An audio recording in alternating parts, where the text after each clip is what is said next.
Hey guys, ACF here, and in this video I'm going to show you how to make mini pom-poms. All we need is like wool for sure and a fork. I'm going to start by leaving a little amount of wool outside and then going around the fork for around 30 to 35 times.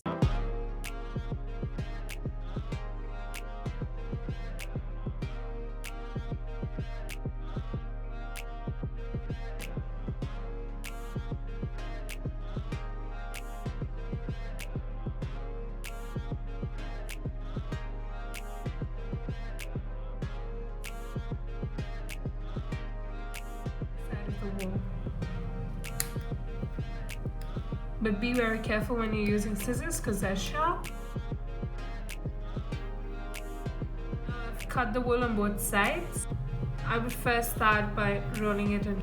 I'm going to cut off the edges of our wool. I'm going to trim little by little, not a lot at the same time.